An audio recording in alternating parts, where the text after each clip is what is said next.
Big Mama, hello po. Diba? Nako, lalo pa ngayon, nako, eto matindi. Ito pong ginagawa nila ngayon na pagsuporta at pagpapahinto para hindi mahuli itong si Bato de la Rosa. Aba, ano pa ba hinihintay? Hindi naman pwedeng gawing taguan ng pugante at ng kriminal ang Senado. Ang Senado, taong bayan, ang nagpagawa niyan. Atin yan. Hindi yan kay Bato. Hindi yan sa mga senador. Sa mga Pilipino yan. Alam nyo, ayoko sanang kontrahin dito si John Vic Remulla, pero parang inutil siya pagdating dito. At alam nyo, mabuti pa ako, si Benhar Abalo siguro nasa DILG. Baka nahuli na tong si Bato. Bakit? Aba, hindi ka naman pwedeng magtago dyan sa Senado dahil ang kaso ni Bato ay 30 years or habang buhay na pagkakabilanggo ang sentensya. Ang pwede lamang magtago doon po sa Senado ay kung ang kaso niya, ang sentensya ay 6 years pababa.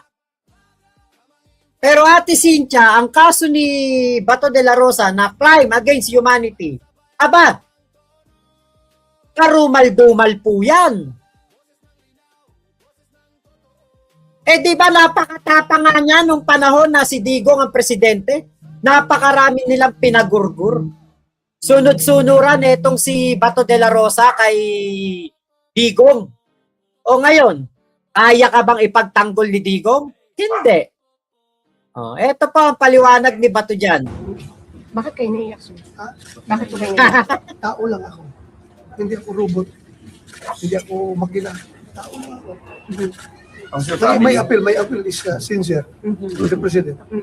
And what do you feel, sir? Sabi mo kanina, kung nararamdaman lang ng Pangulo ang nararamdaman mo. How would you describe how you feel, sir?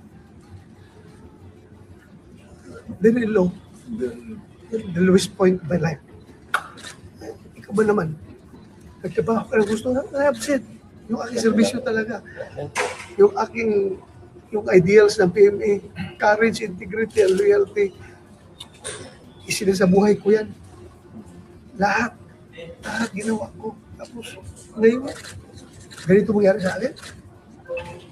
Sir, ano po exactly Kailan? ang gusto, sir?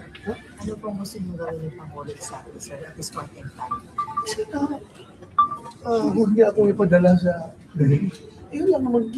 Kahit sa court dito sa Pilipinas, pareho tayo Pilipino, Mr. President. Pareho tayo Pilipino. Kung pwede lang. Kung meron ako pananagutan, panagutan ko dito sa ating local court. Huwag doon sa Banyaga. Huwag doon. Yun ang pag-apel ko sa kanya. Natatakot ba kayo, sir? Na baka bigla kayong dalhin, damputin? Tao lang naman tayo. Hindi naman tayo. Despite sa aking mga pinagdaanan, the more I am humanized sa lahat ng trials, lahat ng hardship na aking dinaanan, the more na na-humanize ako. So, sir, ano comment ka doon sa mga EJK na kinokonek sa inyo? Allegedly kayo ang behind? Sir, sabi sa warrant po kasi may reasonable grounds daw to believe that you're involved in DDS. And That's their point. That's their point. May point naman rin tayo. Ikaw ba, do you think may napatay akong tao sa IGK? Do you think meron ako inutusan na patayin mo yan? This is all about politics. Politics ito.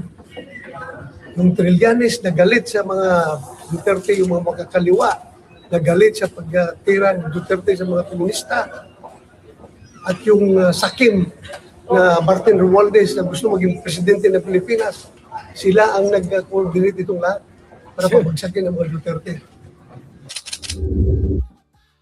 Bugok, ang pinagsasabi mo, Bato?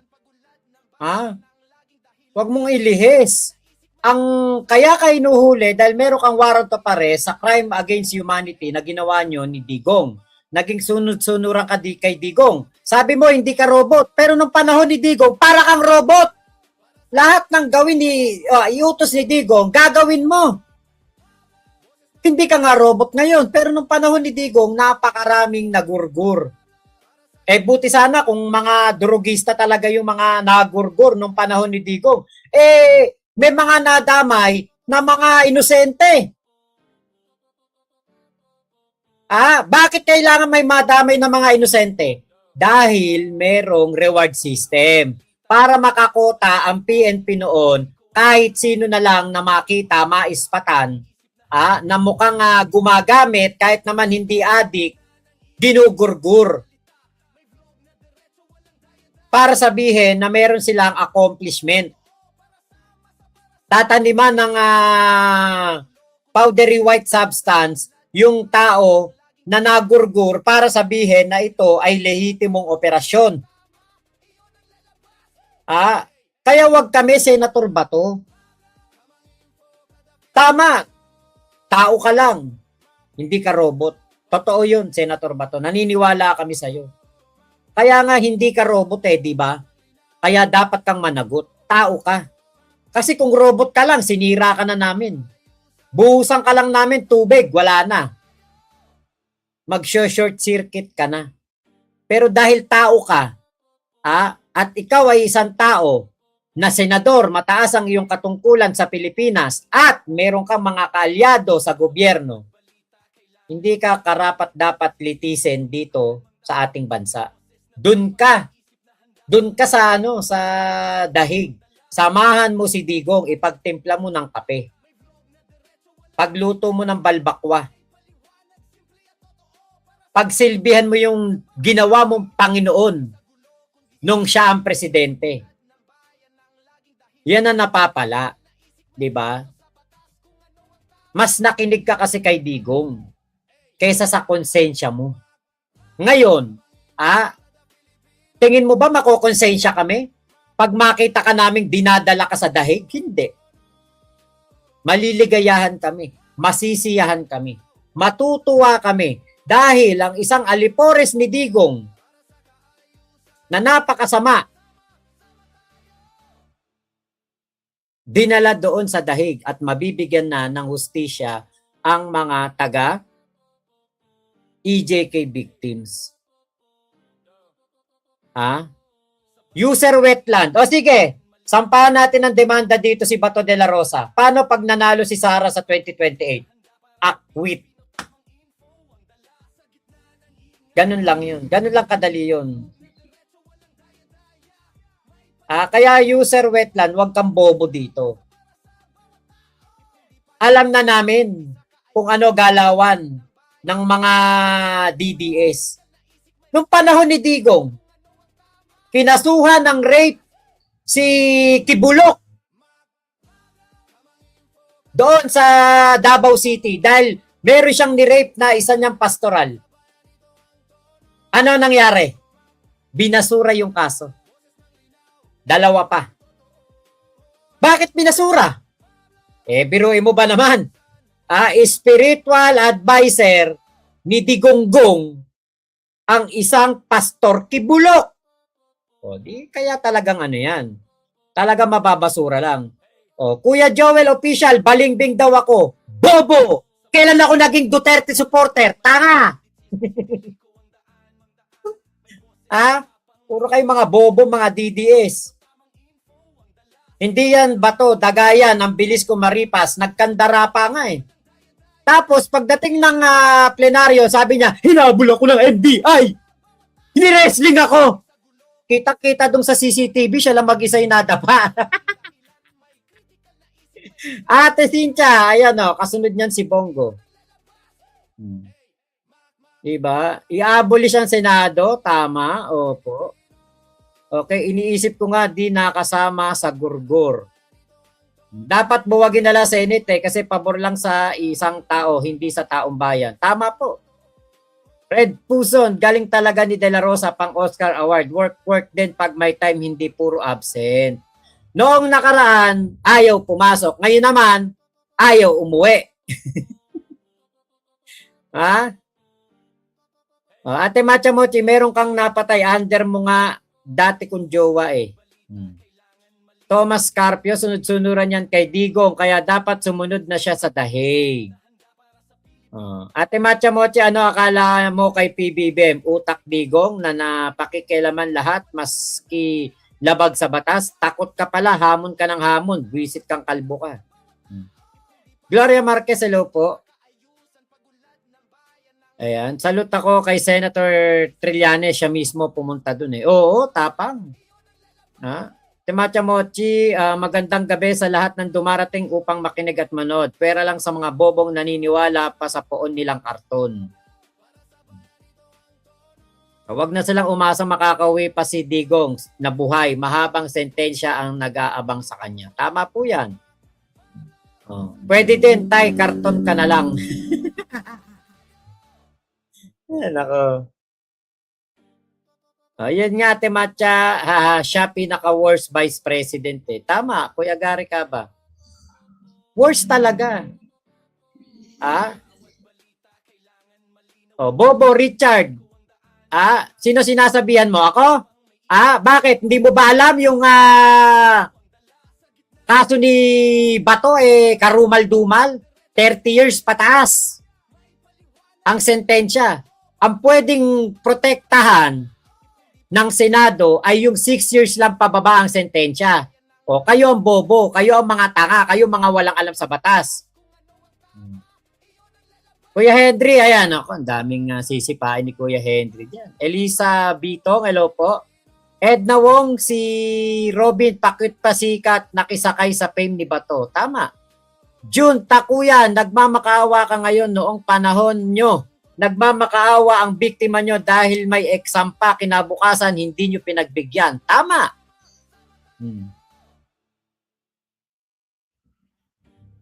Oy, bobo! Richard, tanga! Napakatanga mo! Bobo ka! Wala kang alam, tanga! Pinaka-bobo ka! Wala ka palang alam eh! Hindi mo pala alam.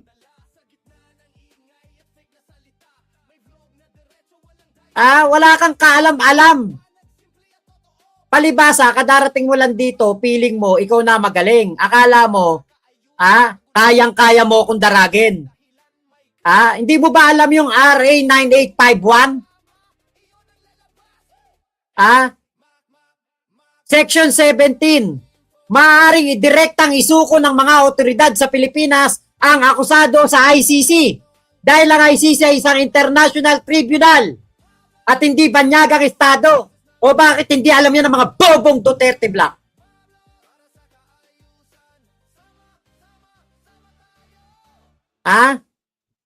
Bakit ang pinagpipilitan ni Marco Beta yung putang inang Rome Statute na yon? Hindi nga tayo under jurisdiction na ng ICC. Bakit gusto nilang masunod ang Rome Statute? Sisihin nila si Digong.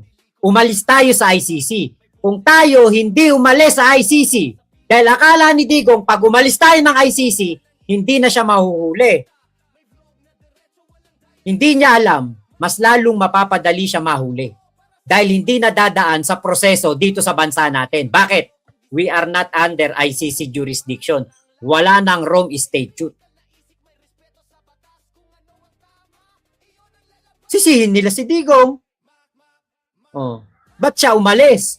Mas lalo pala siya mapapahamak. Kasama pa ang kanyang mga co-perpetrators. Ngayon, yung Senado, hindi yan sanctuary ng mga kriminal. Mali ang paniniwala nila na ang Senado ay isang safe house ng isang senador na wanted sa International Court. ICC. Sa ilalim ng Rule 113, Section 11 ng Rules of Criminal Procedure, may kapangyarihan ng mga otoridad na pasukin ang anumang gusali o lugar upang magsilbi ng warrant.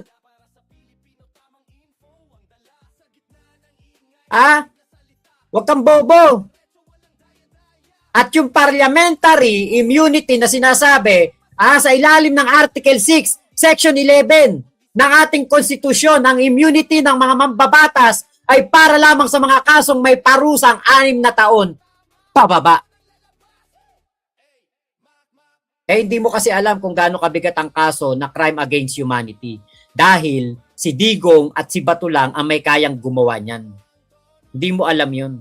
30 years hanggang habang buhay na pagkakakulong ang pwede nilang maging sentensya. Kaya, sa madaling salita, walang immunity dahil napakabigat ng paratang, hindi invisible shield ang pagiging opisyal ng gobyerno. At ang Senado ay simbolo ng batas, hindi taguan ng mga humaharap sa hustisya.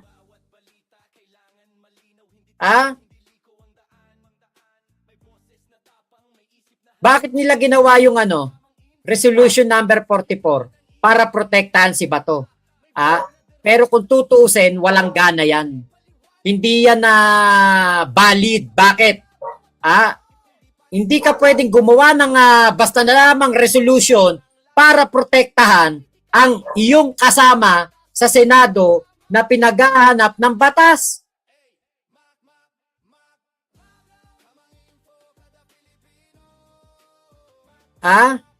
Bobo ka, Richard. Tatanga-tanga ka. Ang ina neto. Kahit ano sabihin mo dyan, iisa lang ibig sabihin. Si Bato, wanted, tanga. Anong RA ka pa? Wala nang RA. Si Bato, kriminal. Pinoprotektahan niyo yung kriminal. Mga bobo. Mga DDS, bobo. Kaya tatangan nyo. Na Erlinda Balatukan, hello po. Maraming namatay sa war against drug. Tama. Mga mga inosente pa yung iba. Asan ba ya Richard na machinelas ko sa muka? Baka kinatay na ni Kuya Henry. Romnick Francisco, saludo, Trillanes. Yan ang dapat na maging senador, matapang. Hindi tumatakbo sa hagdan. Okay. Carmel Louie. Hintay ka lang. Carm Louie. Hintay ka lang. Wanted, bakit di nyo maipakulong? Si Digo nga naipakulong eh. Si Kibulok naipakulong.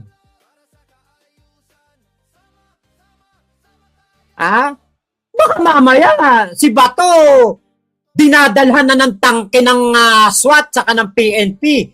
At nilulusob na ng NBI. Baka sabihin ninyo, maawa kayo kay Bato.